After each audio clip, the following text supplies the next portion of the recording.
here. The Critical Area Commission is holding this meeting virtually due to the current public health emergency. The meeting is being held using Microsoft Teams and will be streamed live to the public. The public will be able to view the meeting from the Commission's website, and the meeting will be closed captioned. Minutes of the meeting will be provided on our website. All microphones will be muted. We ask that you hold all questions or comments until the end of each presentation. Please announce yourself by name then when speaking so the other attendees on the phone can identify you. If you are joining the meeting by phone, press *6 to unmute yourself. The public was invited to submit written comments on any agenda item up to 24 hours prior to the meeting. Those comments, if received, will be read by an executive director at the appropriate time. Now I will ask Kate Charbonneau, the executive director, if she would do a roll call for us. With pleasure, Chairman Deegan, and Happy New Year, everyone. It's great to see everyone's face. I'll go down who I have, and at the end, if I've missed you, please announce yourself. So Commissioner Adams, Commissioner Blazer, Commissioner Ferguson, Commissioner Grant, Commissioner Hewitt, Commissioner Johnston, Commissioner Lewis, Commissioner Mahoney, Commissioner Mangum, Commissioner Marks, Commissioner Merritt, Commissioner Parker, Commissioner Taylor, Commissioner Hurd Cornwell, Commissioner Hertz, Commissioner McCall, Commissioner McDowell, Commissioner Oberg, Commissioner Robertson, and I believe Commissioner Varney Alvarado joined us by phone as well? Yes, that's correct. Great. Did I miss anyone else? Commissioner Laird. Commissioner Laird, welcome. Thank you. Thank you. All right, okay, I think that's it, Chairman Deegan, and you have a quorum. Thank you very much. And first, let me express my sincere thanks. I can't say it enough how thankful I am and how much we state appreciate your attendance today and the time you put in on this commission, particularly since we have such great weather. I know you all rather be playing in the snow, but actually there's a lot of you that don't have the snow with it. We have here in Annapolis and up where I am in northern Prince George's County. So some of you are missing out on a great deal of fun. Anyhow, we'll start with the approval of the minutes from the October 6th meeting. Everybody had a chance to read them. I'll be glad to entertain a motion to approve the minutes. If there are any corrections or anything. Hi, this is Commissioner Taylor. I was not recognized on the minutes as being in attendance in during the October 6th meeting. Okay, we'll add you in there and on the correction. Did you want to make a motion to approve with that correction? I will. Thank you. Thank you. Is there a second? Second from Mahoney. Okay, Mayor Mahoney, thank you. It's been moved and seconded. All those in favor of the minutes, please say aye. Aye. Aye. Aye. Aye. Aye. Any opposition to the approval of the minutes? Seeing none, the minutes are approved. So we'll move right on into regulations with Lisa Herger. She's going to give us an update on the water dependent facilities regulations. We moved that right up to the top, did we? Thank you, Chairman Deegan. This is Lisa Herger. I am the Mapping and Regulations Coordinator for the Commission. Before I get started, I just wanted to take a moment to echo the Chairman's expression of gratitude to Julie Oberg. She has been particularly helpful through the past couple years with us because, as you all may recall, we updated our agricultural regulations in our section of COMAR, and her staff, Alicia Mockley as well, were incredibly helpful to us. I just want to thank you for all the time you gave us for that. So, my pleasure. Thank you. So moving on, we have updated our water dependent facilities regulations in our Title 27 of COMAR, and we're bringing it to you today to hopefully get a vote to publish it as final regulations. So a quick recap of what we did here was we are modernizing the drafting style We are updating provisions that require updating since these regulations are over 30 years old now. And we are deleting any outdated provisions. Very similar to what we've done with regard to other chapters in COMAR. The timing is you all voted to publish these regulations as proposed at your August 4th, 2021 meeting. And it appeared in the Maryland Register back in October 22nd. And the 30-day public comment period ran through November 22nd. We did not receive any public comment during that official public commenting period. So that brings us to today's commission meeting. We're again seeking your vote to publish as final regulations in the Maryland Register. If you do that this afternoon, the estimated date of publication will be January 28th, and then an effective date of February 7th. But we're not done yet, as I told the subcommittee this morning. The commission staff have noticed a couple of places in the regulations that we've determined need to be fixed or tweaked, if you will. We've had Emily Veneri, our Assistant Attorney General, review these to ensure that they're what are considered non-substantive changes, and that is important because if they weren't considered non-substantive, we'd have to start back at square one. So I'm going to run through the three types of non-substantive changes in this particular regulation or group of regulations that we want to correct, if you will. And they include deleting an incorrect cross-reference, deleting unnecessary language, and clarifying several provisions. So the first one is in COMAR 27, Subtitle 01, Chapter 3, which is the Water Dependent Facilities section. And you'll see highlighted in yellow on your screen, and it should also be in your staff reports in double brackets, is a reference to Regulation 11, which we decided back in August and even prior to that, there was a Regulation 11, but we decided not to move forward with Regulation 11, and I just missed this cross-reference, so we're simply removing it from this location in the regulation. The next change is still in Chapter 3, which is the Water Dependent Facilities section, and we are doing a clarification, which is shown in green highlight. So we're saying that the activity is located in the buffer in an intensely developed area. So we just want to be completely clear about where we mean. And you'll also see that item B1B is highlighted in yellow with double brackets, and that's proposed for removal because this is extraneous language that we don't need to have in this section, and it is understood by local governments. The last four non-substantive changes are all basically the same. These are the two that occur in Subtitle 01, Chapter 3, which is the Water Dependent Facility section once again. And we're proposing to take out language that you see highlighted in yellow and double bracketed that says in the alternative. And then we're inserting language if unavoidable, or the avoidance or if unavoidable. So this is language that you're going to see in the next slide that occurs in Subtitle 02, which is the State Agency Regulations, Chapter 5, and then 04 is the Water Dependent Facilities Regulations.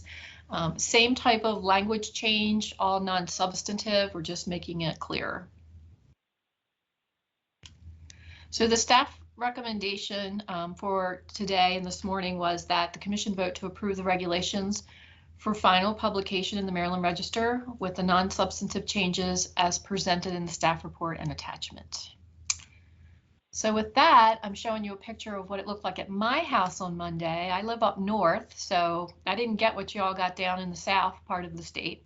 And then if there's no questions, I'll turn it back over to Chairman Deegan. Thank you, Lisa.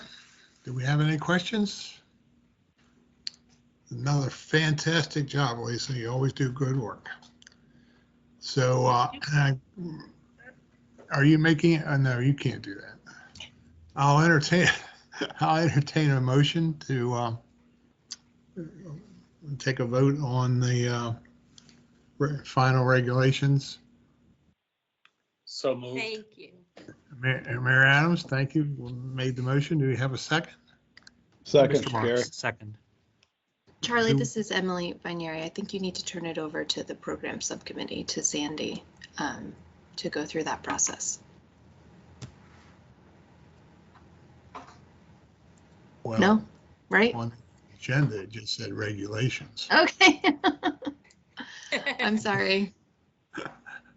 So do you want me to read the motion, Charlie? If you'd like to, go ahead. All right. It's just nice to know that it's not just me today, Charlie. Thank you for that.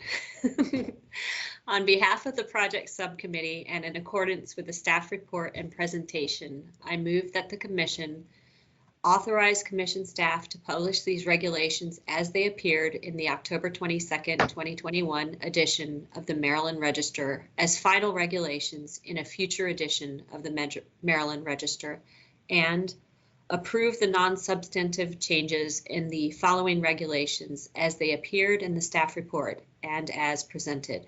COMAR 27.01.03.03A, delete incorrect cross-reference. COMAR 27.01.03.05B1, clarify language and delete unnecessary language. COMAR 27.01.03.03E1, clarify language. COMAR 27.01.03.04C4, clarify language. COMAR 27.02.05.04-1D1, clarify language. And COMAR 27.02.05.04-2B4, clarify language.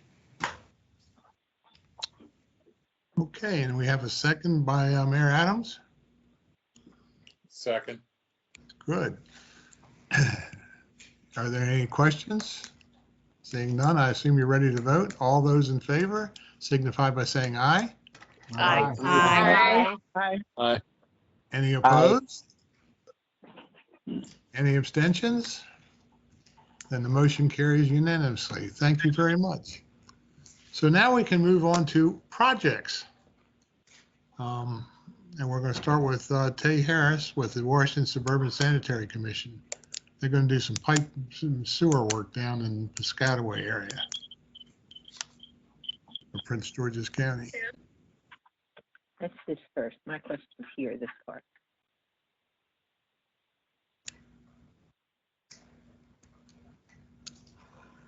My presentation. It's not coming up. Let's see.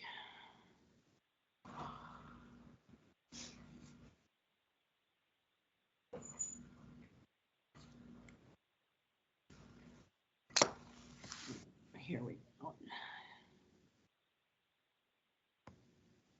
Okay, here we go. Can you see it? See a pipeline.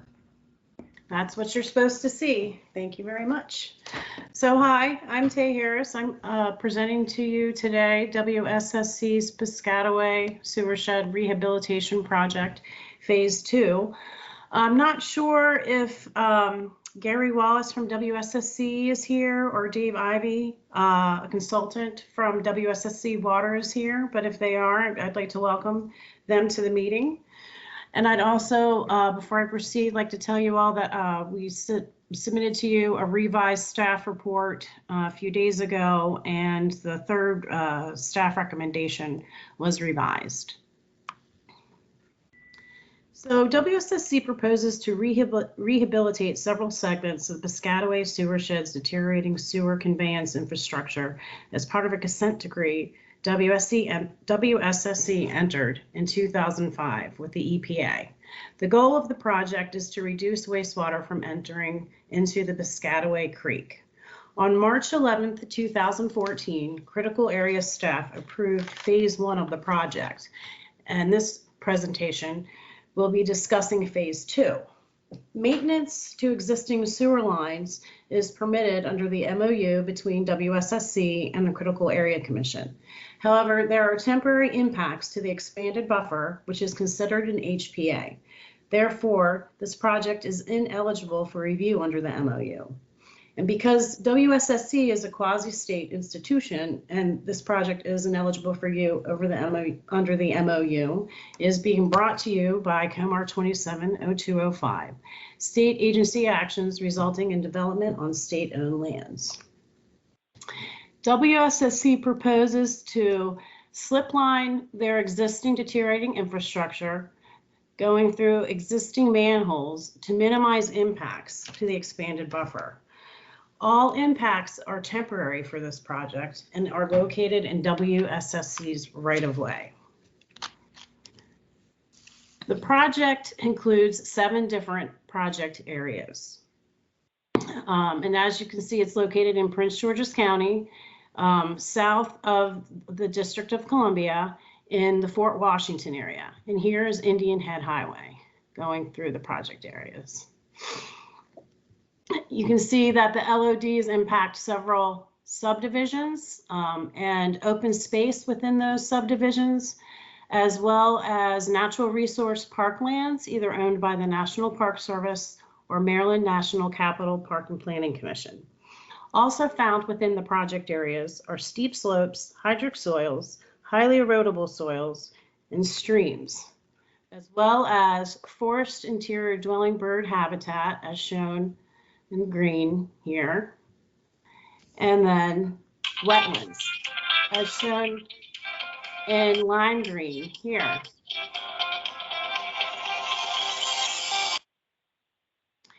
.91 acres of the LOD are located in the critical area, of which 3.25 acres are on lands designated LDA, as shown in the yellow, and 3.66 acres are designated RCA, as shown in the green. The next 7 slides I'm going to show you are the project areas. I'm going to briefly discuss impacts to the expanded buffer within the critical area as well. So here we have project area 1 as outlined down here. And this red line is the expanded buffer delineation. This purple line is the critical area 1,000-foot boundary. And these orange areas are the LOD. So you can see that the buffer was expanded here for steep slopes. The pinkish color is steep slopes greater than 25%, and then intermingled within these steep slopes are 15% or greater steep slopes. So you can see the LOD impacts the expanded buffer and then outside as well. Project area 2, it's the same scenario. Here we have the buffer expanded for steep slopes. There's some wetlands in there and a little bit of a waterway. And here's the critical area line. So you have impacts to the expanded buffer, outside the expanded buffer, outside the critical area. In project area 3, you will see that there are no impacts to the expanded buffer just within the critical area, which here is the 1,000-foot boundary line. And there we have the LODs here. Project area 4, this is where we get into major expansion of the buffer due to steep slopes. And although not delineated here very clearly, there's hydric soils and highly erodible soils within the steep slopes. And we have some wetlands in here. And this delineates a buffer for a waterway. Project area 5, again, it's the same scenario, steep slopes, wetlands, highly erodible soils, and hydric soils. Project area 6, the same goes as the previous slide. And then project area 7, you can see that the buffer expands pretty much up to the 1,000-foot boundary in some instances, and really the steep slopes and the wetlands really show the shape of the expanded buffer here.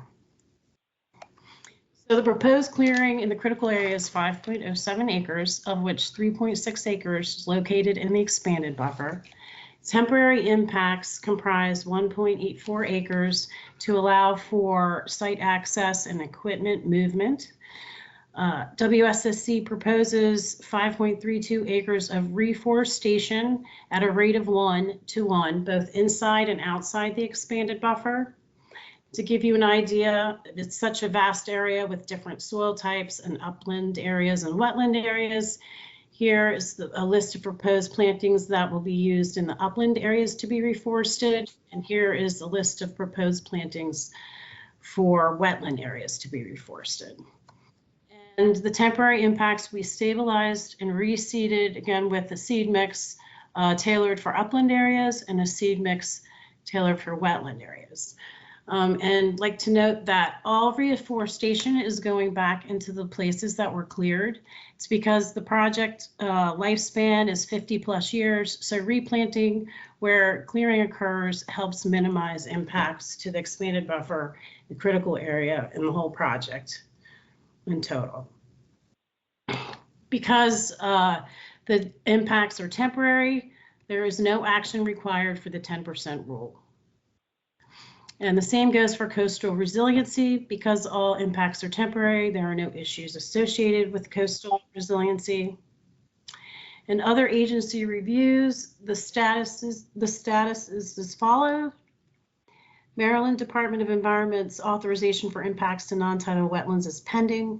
Stormwater management is not required for this project as all impacts are temporary. Wssc is authorized to approve sediment erosion control plans for construction projects as per COMAR 26-17-01-04B. Approval was received on November 2021.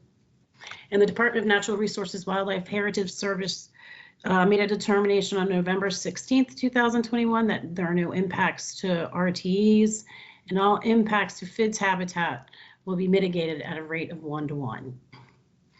And Maryland Historical Trust's determination for impacts to historical properties and archaeological resources is also pending.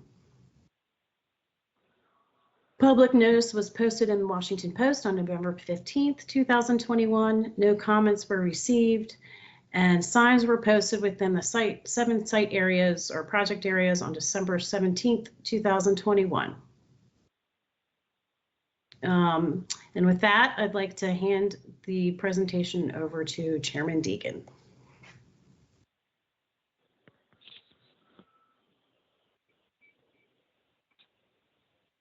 You're on mute, Charlie. I know, Bob, I'm sorry. Do we have any questions for Tay? In that case, I recognize Andy Hertz. I think Mr. Ferguson, Commissioner Ferguson might have had his hand raised. Is that, do you have a question? Yes, I have a question. This looks like a very important project. How long will it take to complete once the approvals are in place? I believe it's 2 years. Hmm.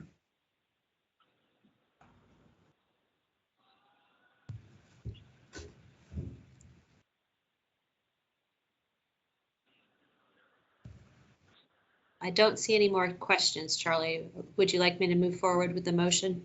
If you would, please. All right. On behalf of the project subcommittee and in accordance with the staff report and presentation, I move that the commission approve the Washington Suburban Sanitary Commission proposal to pursue phase 2 of WSSC's Piscataway Sewer Shed Rehabilitation Project. Critical Area Commission staff previously approved phase 1 of WSSC's Piscataway Sewer Shed Rehabilitation Project on March 11th, 2014.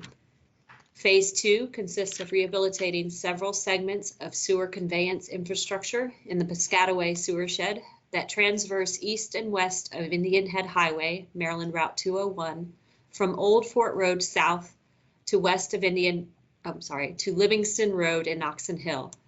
The rehabilitation project is part of a consent decree WSSC entered in 2005 with the United States Environmental Protection Agency to rehabilitate aging and deteriorating sewer conveyance infrastructure within the Piscataway Creek Basin sewer shed. The limit of disturbance within the critical area is 6.91 acres, of which 3.25 acres are located on land designated as limited development area, and 3.66 acres are located on lands designated as resource conservation area. WSSC proposes to clear 5.07 acres of tree canopy, including 3.6 acres located in the expanded buffer. Mitigation will be provided at a rate of 1:1 and will consist of upland, lowland, and wetland reforestation areas per the Piscataway Sewershed Forest Management Plan, as well as stabilization and reseeding of disturbed soils. The proposed project offers public benefits to the critical area program by reducing untreated wastewater from entering Maryland's waterways. This motion is offered in accordance with the staff report and presentation and the following conditions. Prior to the start of construction, WSSC shall submit the Maryland Department of Environment's authorization to Critical Area Commission staff. Number 2, prior to the start of construction, WSSC shall submit the Maryland Historical Trust's determination to Critical Area Commission staff. And number 3, within 60 days of Critical Area Commission approval, WSSC shall submit an executed planting agreement to Critical Area Commission staff. Okay, would Mayor Adams, would you like to second that since it's in Prince George's County? I will second that. All right, it's been moved and seconded. All those in favor, please say aye. Aye. Aye. Aye. Aye. Opposed? Aye. Any abstentions? The motion passed unanimously. Thank you very much, Sandy. Now, before we move on, I see that Dawn Jacobs has joined us, Kate, and I think Nicole Ackley's also called in. And so has Mike McCarthy. Okay, very good. Just wanted to make sure I had that on the recorded. Next, we'll go, Claudia, are you all set to run through the city of Harvey Grace, the Living Shoreline boat ramp? I am, I think. Just missed it. As long as you just hit on those, it'll go through it. Okay. You're good. All right. Hello. Good afternoon. My name is Claudia Jones, and I'm going to be presenting the City of Havre de Grace Living Shoreline Boat Ramp Step Pool Conveyance System in an area known as Water Street Heritage Park. Tim Whitty and Diane Clare are here from the city in case we need them to answer any questions that I can't answer. Havre de Grace, for those of you who don't know, is located at the very tippy-toppy of the bay. We have here. And in the second slide, you can see that it's on the Susquehanna River, where the Susquehanna River enters the Chesapeake Bay. Havre de Grace is located about 10 miles south of the Conowingo Dam. And just below, downstream of Havre de Grace, is an area known as the Susquehanna Flats. It's the largest area of submerged aquatic vegetation, or SAV, in the Chesapeake Bay area, and it ranges between 5,000 and 8,000 acres of the grasses, depending on the year. The project components. It's quite the ambitious project. It includes parking, boat ramp, soft kayak launch, parking, living shoreline, for climate resilience, step pool conveyance system. They're hoping to provide educational opportunities, and they are also getting credit for MS4 and TMDL federal requirements. The project location itself is along the Susquehanna River in this area outlined in red. If you'll notice the bridge going across The river, it is the Amtrak Bridge, which goes across to Cecil County, Perryville. This is an overview of the site and the project. The soft kayaks are shown in yellow, and the launches, and here's one here and another here. The double boat ramp is shown in this area. The 3 regenerative stormwater conveyance systems are located in this area. You can see the weirs, and we'll discharge out into the river. And here's another, and here's a third. And the living shoreline is in green.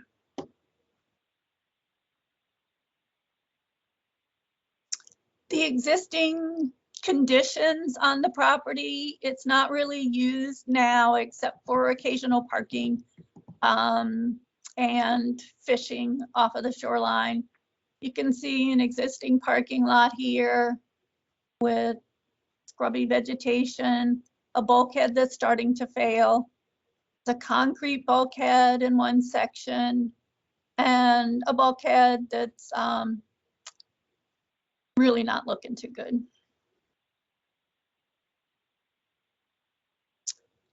In the past, the property has been used for petroleum and pesticide storage and transfer.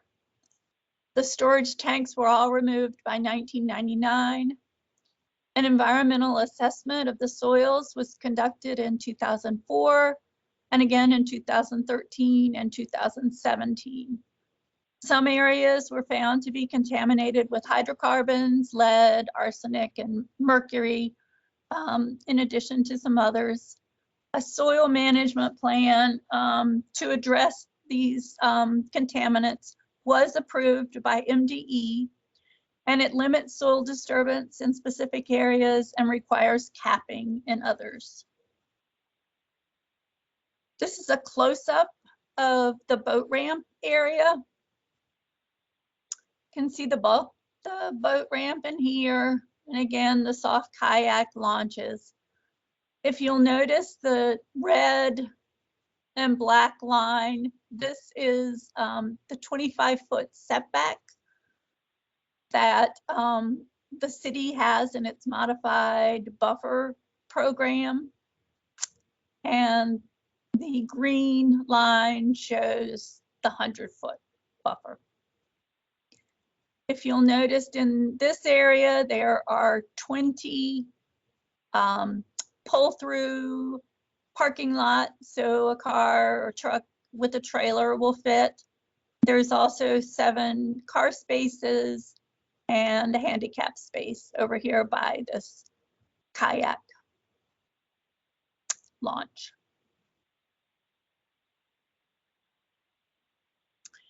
The step pool conveyance system that's proposed is actually 3 separate systems. There are currently buried outfalls that are releasing untreated water into the Susquehanna from the park site, from the Amtrak right-of-way, from the adjacent streets, and from offsite drainage areas. So those will be opened up, and it is designed to use cobble weirs to slow the stormwater and increase upland water storage in the step pools and also in subsurface sand filter beds, where it will also be treated. The living shoreline component is pretty extensive. The total length of the living shoreline to be created is 2,482 linear feet. This is somewhat less than what is in your staff report. One of the property owners pulled out. The proposal is going as much as 103 feet channelward of mean high water. If you will look at this plan, you will notice a red line along here. This was actually looking at SAB, I believe, but it's also right along the edge of the existing bulkhead, which is where mean high water is now. And then this area will be filled and mean high water will be somewhere within the cobblestone and the wetlands. SAV impacts may be up to 2 acres. Approximately 259 linear feet of revetment will be removed, but the majority of bulkhead and revetment will be left in place. And it'll be filled with sand, gravel, cobble, boulders, to create an area for marsh and terrestrial plantings and slope to help with climate resilience. And this is just an overview. Again, the green area is the area of living shoreline. The critical area buffer impacts and mitigation are as follows. The boat ramp and parking area, for that 2-to-1 mitigation is required in the 100-foot buffer and the 25-foot setback.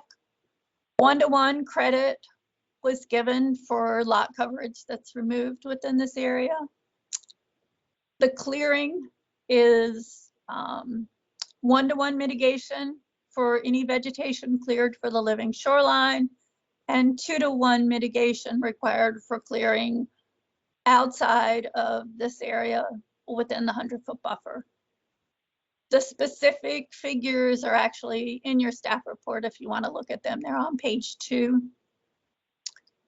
The total mitigation required works out to be 69,403 square feet. The total planting proposed is 74,461 square feet, plus an additional 1.87 acres of high and low marsh that will be planted. Here's the planting plan for the north. The yellowish area along the shoreline is tidal wetlands. The greenish area with squiggly lines is trees and shrubs and herbaceous vegetation. The blue is plantings within this and around the step pools themselves. Let's see. And this just covers the planting plan for the south.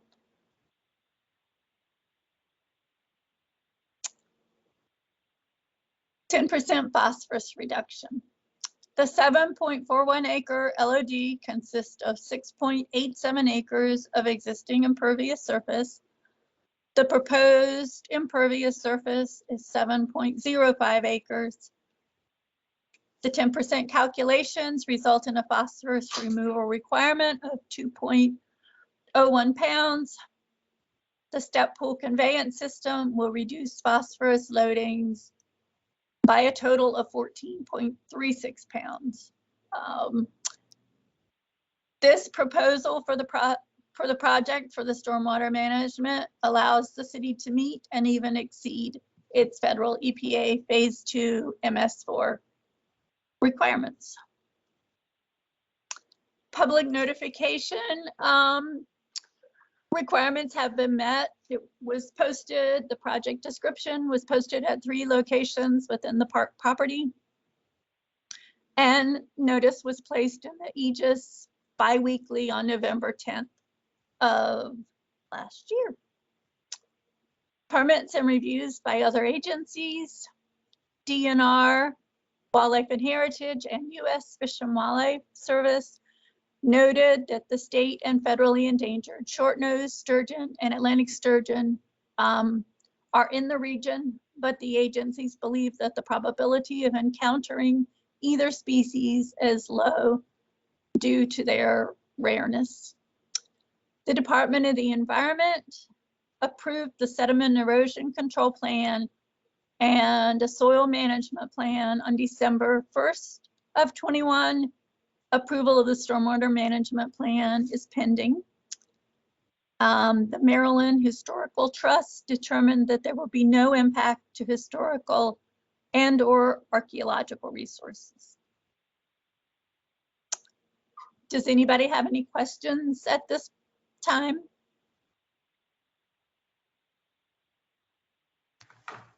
Hi, this is Commissioner Taylor. Hi, this is Commissioner Taylor, and I do have a question about the kayak launch on the left-hand side, on the north side of the property. Uh-huh. It appears to go into the living shoreline, but kind of dead ends before there's access to the water. Can you clarify how that access will exist? It will be going to the water. I don't know if Tim, you wanted to address that, if you could address that. Yes, the kayak launch is actually it edges just there because where the water comes up to that. So it's sort of, it ends where we believe the edge of the water would be, and so they'll be able to access. But that's where that comes in at. That's where the projected water elevation would be with the end of that kayak launch. Will there be sand there, like a beach area or a launch? Yes, there will be sand. And in actuality, while we've delineated these specific kayak launches for public access, the nature of the living shoreline will be that you'll be able to get to launch kayaks from almost anywhere along that living shoreline property. But yes, there will be sand down at that end for the kayak launch. Thank you. Yeah.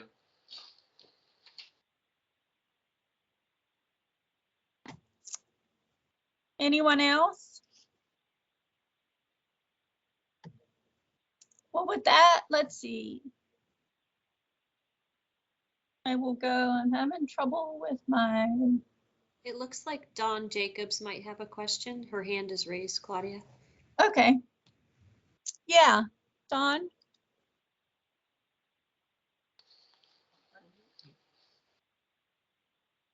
Looks like she lowered it again. Maybe she changed her mind.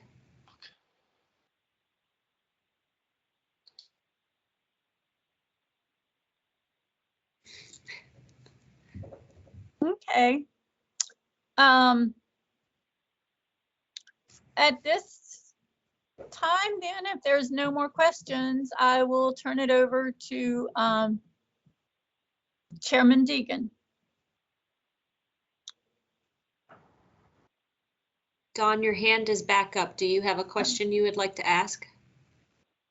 Dawn, if you're on the phone, do *6, and Charlie, you're muted. So if you're planning to speak.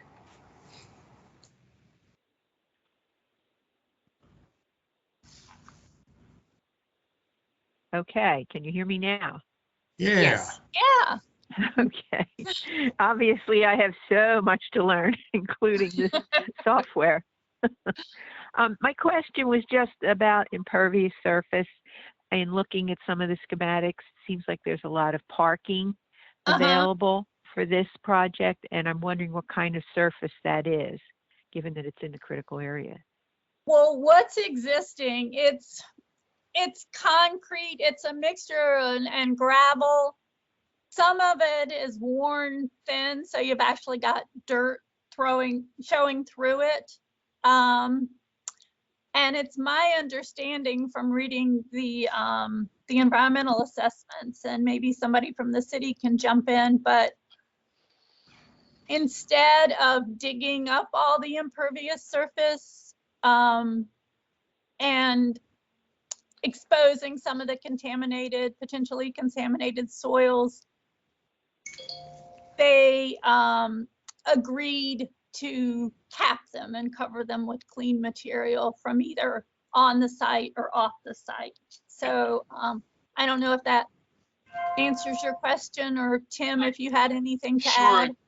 Part of the recommendation, actually, the boat ramp design, the parking was part of the DNR. That actually, the layout was what they gave us. But because of the area where the boat ramp, not where the construction of the dual boat ramp, but where the parking is actually located, is an area of contamination. And so the recommendation by the Maryland Department of the Environment was actually to pave that area as a cap. So it's a twofold requirement. And number one, it addresses the parking issue for the boat ramp and the soft launch kayak ramps launches, but also provides a cap over the pollutant material that's located there now. Okay. That makes sense. Thank you. All right, thank you.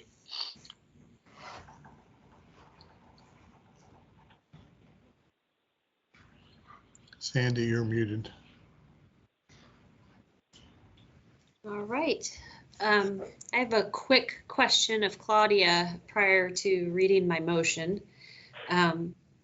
The condition number 2, as written on your subcommittee recommendation slide, you've included the U.S. Army Corps of Engineers authorization in. I believe this morning when I was reviewing it, I was only considering MDE authorizations. Is that confirmed that we need both? Yes, and I had changed it on one slide, but it's not the slide that I got into my presentation. So I apologize for that, but yeah. All right, just wanted to confirm. Thank you for that. And just to, this is Emily Vanieri, just to be clear, Claudia did say Army Corps of Engineers when she was reading the conditions. So the subcommittee did make their motion on that. Yep. Yes, thank you, Emily. Yep, no problem. All right.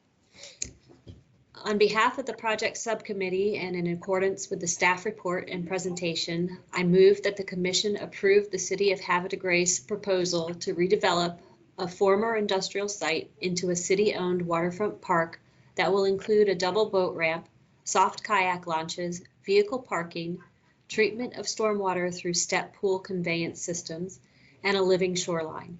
This motion is offered in accordance with the staff report and presentation and the following conditions.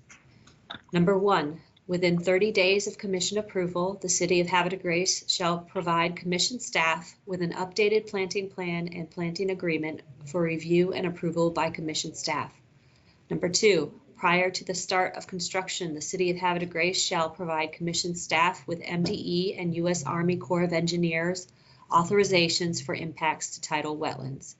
Number 3, prior to the start of construction, the city shall provide commission staff with MDE's stormwater management approval. Okay, do we have a second? Commissioner Taylor, did you want to do that? I will. I'll second the motion. Okay, it's been moved and seconded. Any other discussion? Seeing none, I assume you're ready to vote. All those in favor say aye. Aye. Aye. Aye. Aye. Any opposed? Seeing none. Any abstentions? Seeing none. Motion carries unanimously. Thank you very much. Thank you all very much. Much appreciated. Thank you. You're welcome. Okay, now we'll move on to programs, and we have Lisa Herger again talking about, of all places, Havre de Grace.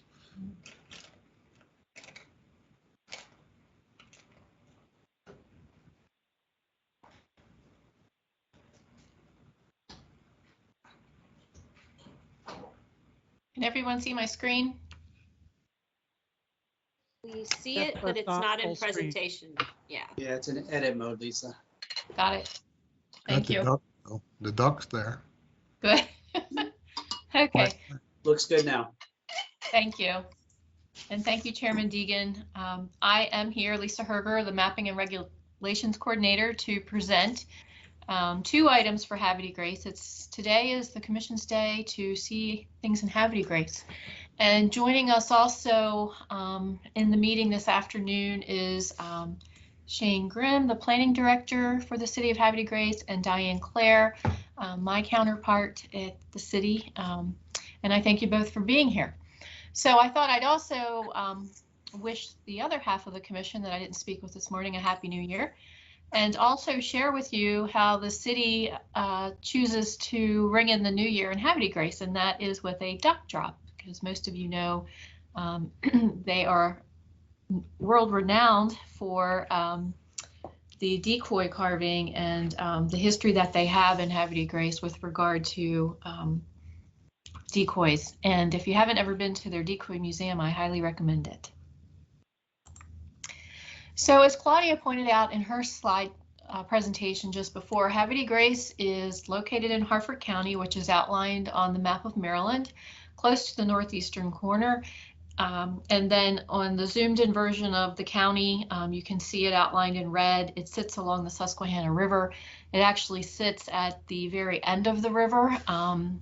It starts up near Lake Oneida in New York State, most of you know, and runs about 444 miles before it empties out into Chesapeake Bay, which you can also enjoy if you're walking along the promenade in Havre de Grace.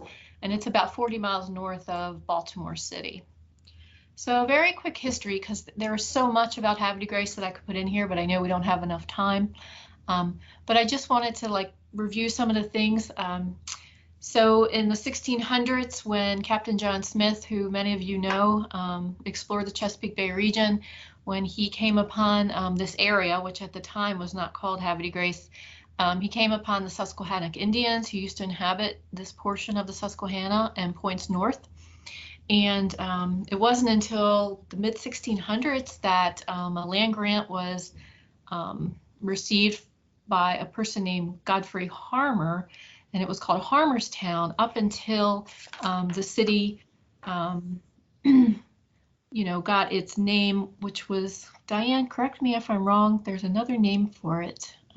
Susquehanna Lower Ferry is what it was actually referred to as. And it wasn't referred to as Havre de Grace until the Revolutionary War period, when General Marquis de Lafayette, it reminded him of a port city in France called Le Havre. So the city was incorporated in 1789, and it is the second oldest municipality, only followed by the city of Annapolis in the state of Maryland. It does have an unfortunate part of its history is it was burned by the British in 1813 during the War of 1812. And then moving through the 1800s, the symbol that you see in the center of this slide is a symbol for the Underground Railroad. We think about it in Maryland a lot, associated with the Eastern Shore, but it also traveled through Havre de Grace and up into points beyond in Pennsylvania and New York. So I thought that was an interesting point. There was a canal built, if you look at the lower left-hand side of your screen, and it ran for about from 1840 into the 1850s until the railroads took over. This is the Canal House Museum, which is also another place of interest to visit when you go there. And then the other picture you'll see is a racetrack. And there used to be a racetrack, and it was called the Graw back in the day. It ran from the early 1900s to 1950. And it featured some horses that you all might have heard of, Seabiscuit, Man o' War, and War Admiral. So there's some of the history of the city of Havre de Grace, besides its very rich maritime history that you all are certainly aware of.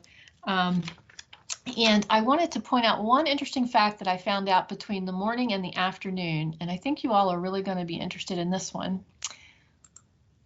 So this is a picture of our own Nick Kelly's grandfather sitting on this horse. This picture was taken, I think, at Pimlico, but Francis Kelly Sr., or Pete Kelly, as he was referred to back in his day, also ran at the Graw in Havre de Grace when it existed. So Nick was kind enough to share this picture of his grandfather, who was a jockey. So I thought that was like a little nice connection that we have, I think, with this whole, with our staff, and then with the city, and the fact that that was actually something that happened in the past. So I wanted to let you all know that. So moving along to the business at hand, as you know, the Natural Resources Article, Section 8, 1808G, requires that every critical area jurisdiction review and update their critical area program every 6 years. Havre de Grace adopted their original critical area program in 1989, and the last comprehensive review was completed in June of 2006. There's one interesting facet of their program that has been part of their program since the beginning. It's not anything new, but I wanted to point it out to the Commission because it's the only one I'm aware of within all of our jurisdictions, and they have a critical area taxing district. So there are certain parcels within their critical area that they tax and collect the funds, and with those funds, they do projects such as the one you see pictured, and it's a bioretention area planted with native vegetation. This is within their critical area. In the background, you might be able to make out the Concord Point Lighthouse. And then another quick picture, there's lots of others, but I don't have time to share them all with you. This was a planting done, I think it was an Eagle Scout project in front of the Decoy Museum, and lots of native plants there, including some swamp milkweed. So back to the comprehensive review, the City Council passed Ordinance 1059 at their October 4th, 2021 meeting. And what that did was repealed and replaced Article 49 in the city's code, which is their critical area section. The entire update was based on the model ordinance that commission staff give to municipalities to use. And we also tried to get as many of the most recent regulatory updates that the commission has been working on incorporated as well. So the staff, I want to thank Shane and Diane especially for working so hard on this and working closely with us to try and get it as close to up to snuff as possible. They did a great job. So with that, unless there's any questions, I will turn it back over to Chairman Deegan. Okay, thank you, Lisa. With that, I'll recognize Catherine McCall, Chairman of the Program Subcommittee. Sandy this month. That's right. Catherine, right? Not me or Debbie. I think Debbie. it's going to be me. So thank you, Chairman Deegan. Who wants to, actually, I really want to, should we give her up and say where the real chairman is today? In Key West, Florida. Some excuse she can't get back because of snow.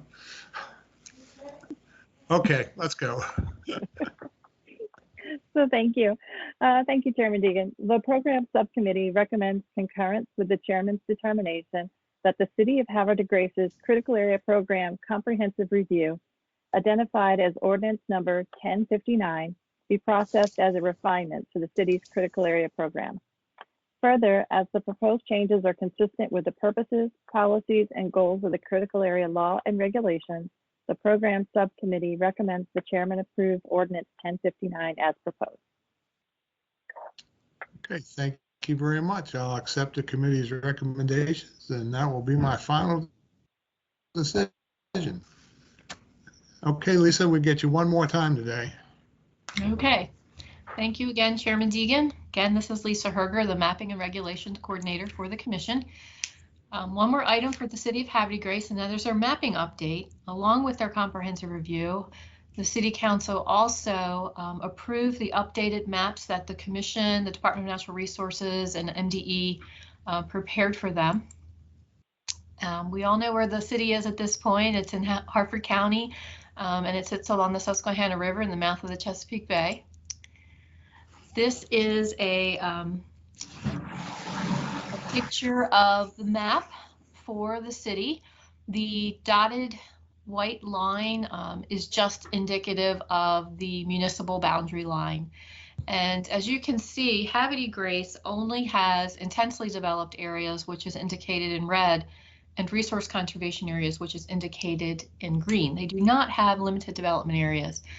So the other interesting fact about the City of Havre de Grace, if you can make it out on this slide, and possibly the attachment to your staff report, is that when the city did their original mapping, they included, so if a parcel was partially in the critical area, they included the entire parcel.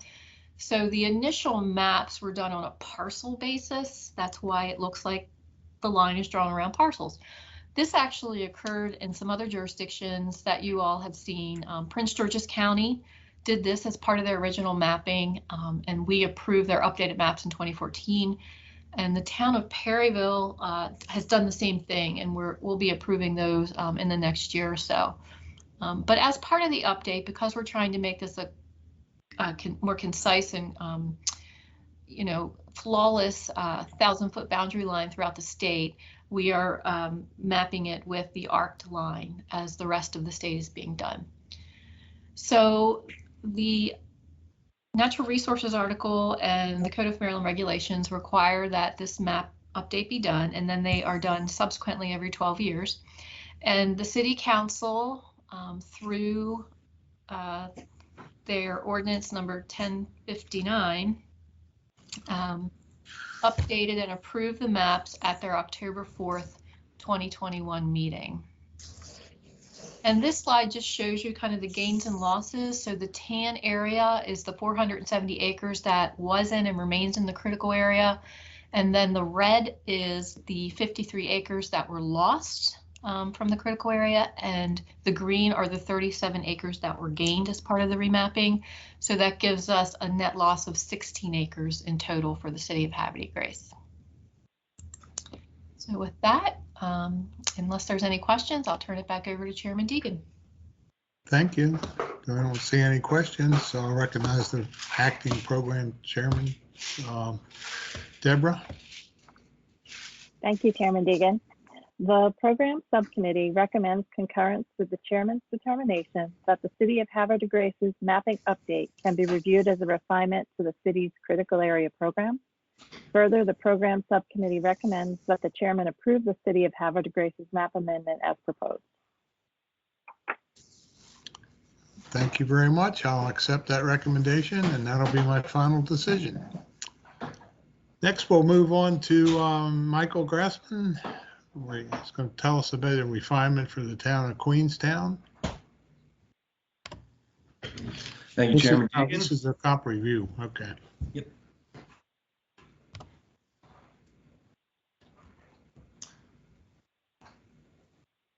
All right. Can everyone see my screen? Yes, we see it in edit mode, but we see the screen. Edit mode? Okay. Yep.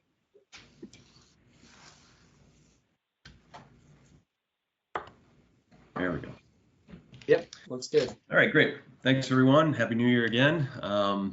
Today I'm going to talk to you about the comprehensive review for the town of Queenstown.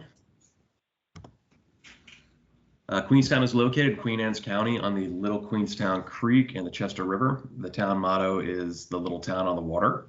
Originally, it was called Queen Anne's Town. Queenstown was founded in 1707. It was the first county seat of Queen Anne's County, as well as the location of the first courthouse, county courthouse.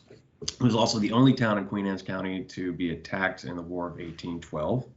You can see it, Queen Anne's County is highlighted here in orange. The town itself is in the red circle, and that gives you a bit better idea where it is along Route 50. So a little bit of background. Agriculture and seafood harvesting are the dominant economic factors in the town. However, historic buildings like Bowling Estates and St. Peter's Church or the original county courthouse do attract visitors that are interested in local history. And some recreational activities like harbor golf, clay shooting at Pintail Point, or the Queenstown Premium Outlets, as well as access to nearby hiking trails will attract many visitors to the town.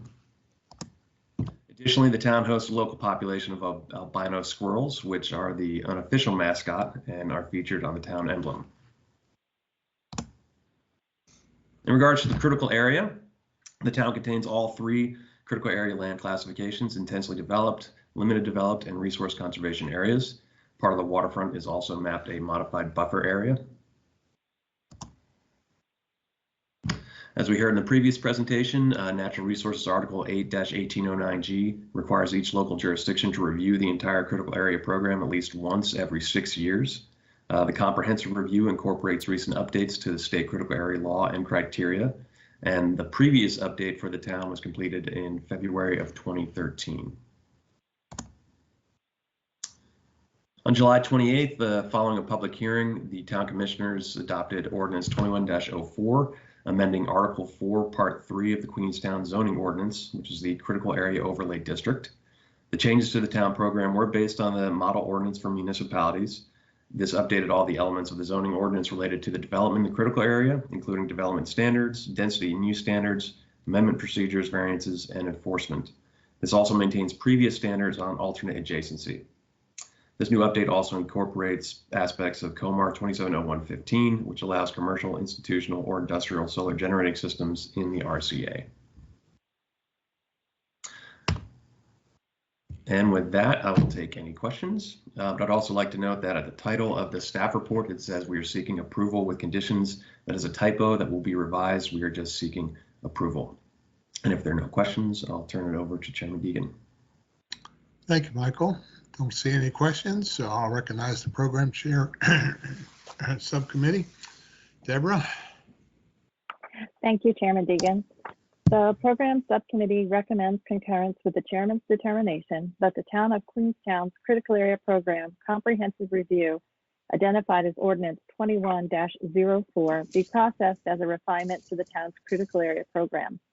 Further, as the proposed changes are consistent with the purposes, policies, and goals of the critical area law and regulations, the program subcommittee recommends the chairman approve ordinance 21-04 as proposed. Okay, thank you very much. I'll accept that recommendation, and then that'll be my final decision. Now we'll move on. Michael, you get the last one today. All right. Critical Area Program Comprehensive Review for the town of Queenstown. Queen Anne, I'm sorry. Town of Queen Anne. You just did Queenstown. Right. I know, easy to You confuse. never put these two on the same agenda, jeez. I'm not just enough time as it is. Thank you. As Chairman Deegan said, this will be reviewing the critical area comprehensive review of the town of Queen Anne. This map here, it does highlight Queen Anne's County again, as well as the town of Queen Anne right on the border there.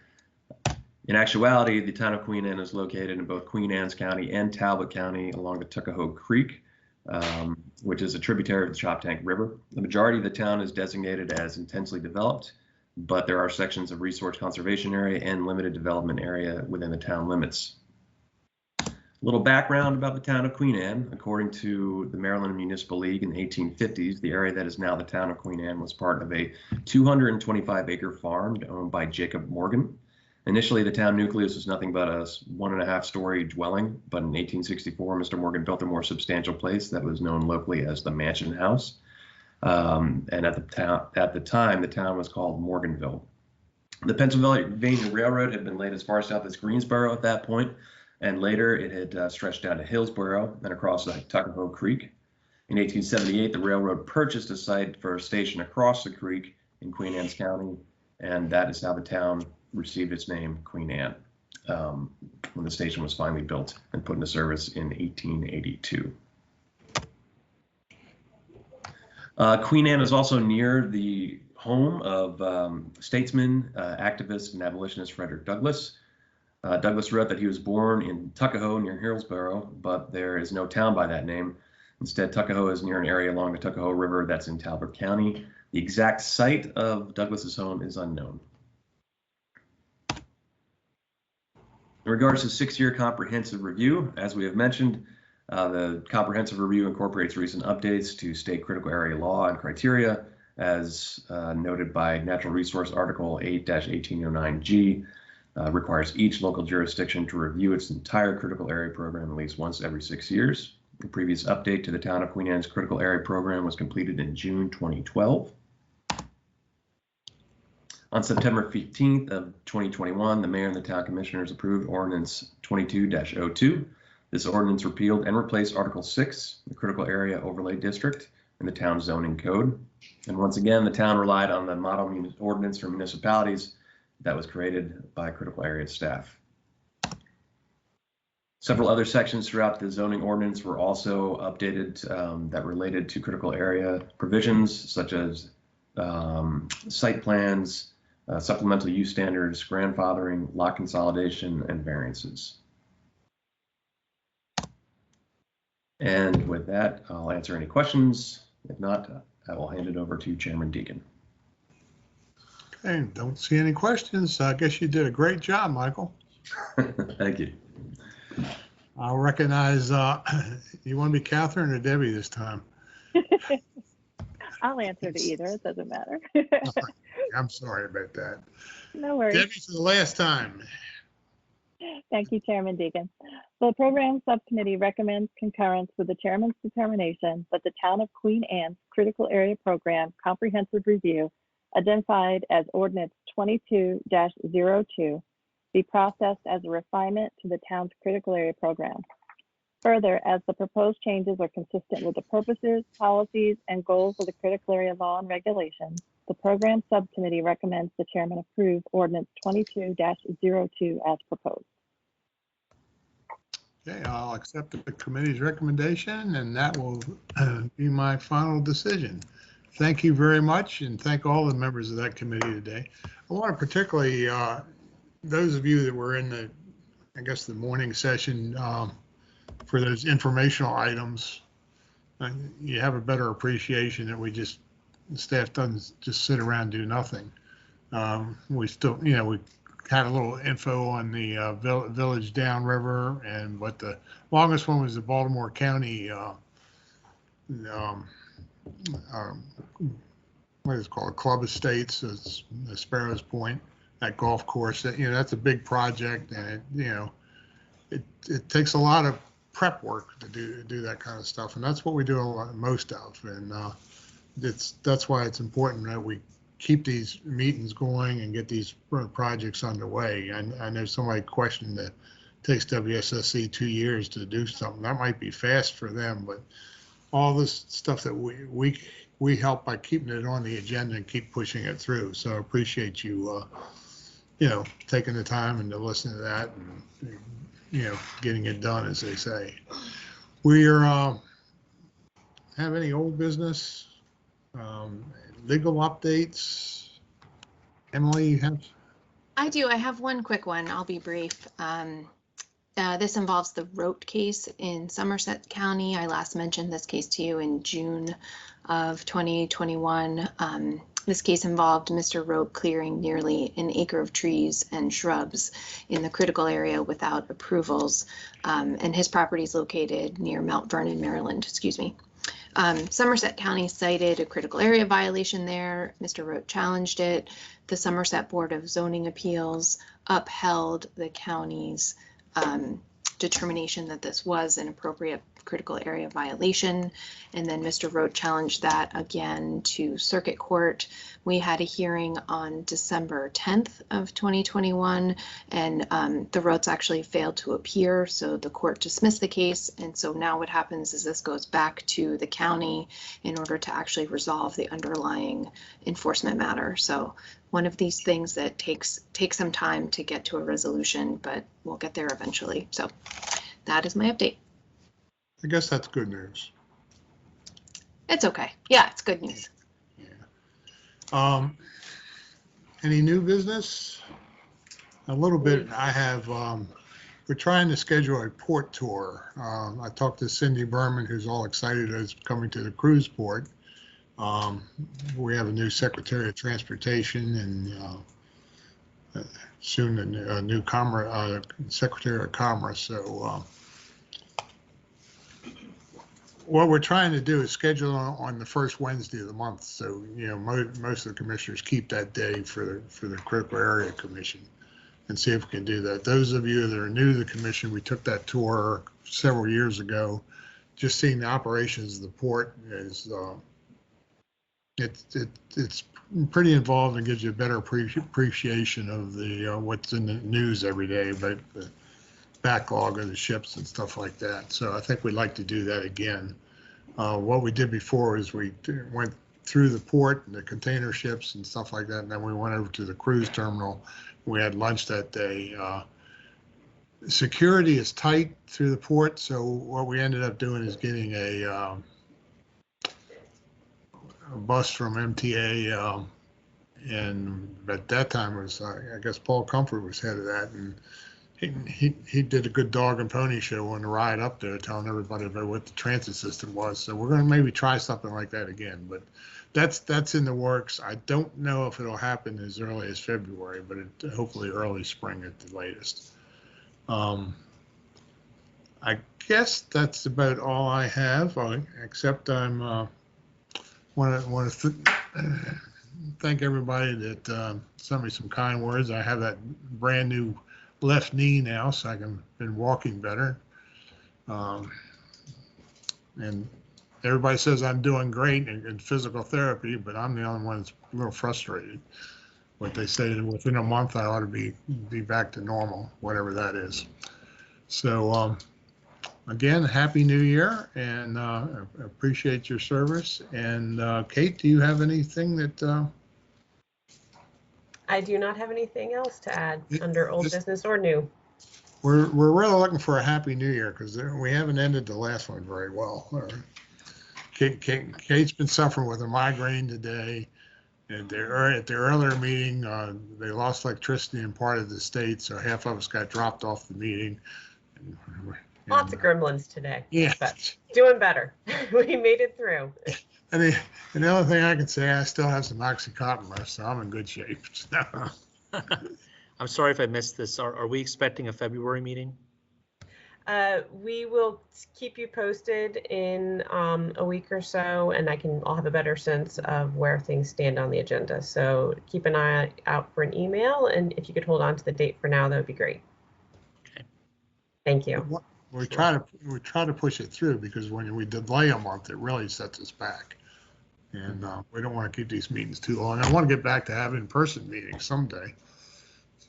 That way I'll know the difference between Catherine and Debbie, but just the way it goes. Okay, and again, thank you very much, and we'll see you soon. Thank you. Happy New Year, everyone. Thank you. Happy New Year. Happy New Year. Happy New Year. Bye-bye, everyone. Bye. Goodbye.